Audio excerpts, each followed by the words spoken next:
Welcome back to Red and Blue. I'm Major Garrett. One of the country's largest railroad workers' unions has rejected a new contract, and this is renewing fears of a potentially economically devastating strike. The tentative deal between a dozen unions and major U.S. freight companies was, you might remember, brokered with some fanfare by the Biden administration back in September. 7 unions voted for it, but this agreement needs the approval from all 12 participating unions to prevent workers from going on strike December 9th. Should that happen, meaning a strike, there are estimates it could cost the U.S. economy up to $2 billion a day. Senior White House correspondent Weijia Jiang joins us now from the North Lawn of the White House. Weijia, what is the latest? Well, Major, you're absolutely right in that this has to be an all-or-nothing deal. All 12 unions have to agree to it, and today the largest of them said no. So even though the agreement does include a 24% increase in wages over 5 years, it also puts a cap on some health care costs. The real sticking point here is paid sick leave, which of course is something that the Biden administration has pushed for and supports broadly ever since the president came into office. And so this is why the majority of workers are holding out. And asked whether the White House is still involved, whether the president himself is going to be intervening, a White House official just says that, the president, as he always has, believes that a strike would be unacceptable because it would hurt so many people. Also saying that they believe the best option is for all the parties to sort this out themselves.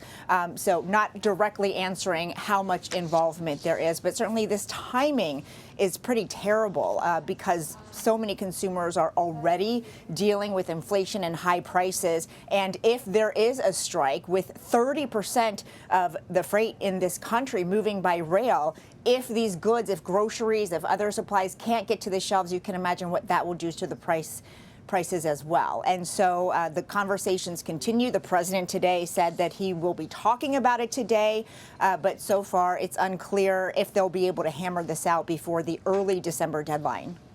It's hard to imagine the labor guy, the president's words, not mine, the train guy, the president's words, not mine, describing himself would be on the sidelines as this drama unfolds. It was kind of a busy weekend at the White House, Weijia, for the social secretary and anyone paying attention to the White House. We had the president's 80th birthday. We had the wedding of his granddaughter, Naomi.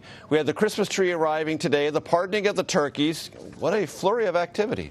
It's very exhausting when you put it that way, looking at that schedule. But yes, it was a very busy and festive weekend for President Biden, who, as you mentioned, celebrated his 80th birthday yesterday with just a family brunch. Of course, the White House did not exactly want to broadcast this particular birthday, which makes him the oldest president in history. But there's a picture of him enjoying his coconut cake. This was the day after his granddaughter, Naomi, daughter to Hunter Biden, got married right here at the White House.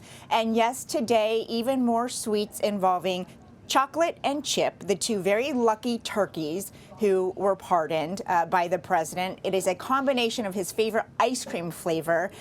They were sent off to North Carolina to live out the rest of their lives in peace and, in the pasture instead of landing somewhere else. And the Christmas tree is here. It's being decorated in the Blue Room, which I'm sure you know well, having covered this White House. It really is stunning. And it is a festive time. In fact, the president was making jokes, Major, saying that all the ballots for Chip and Chocolate were verified and that the only red wave would be when his German Shepherd tipped over the cranberry sauce during Thanksgiving. So he's in a good mood. Tipping over the cranberry sauce, and 2 pardoned turkeys living out the remainder of their natural lives in North Carolina, not, as Weijia just said, somewhere else. Somewhere else. We all know where that somewhere else would be. Weijia Jiang, we thank you so very much from the North Lawn.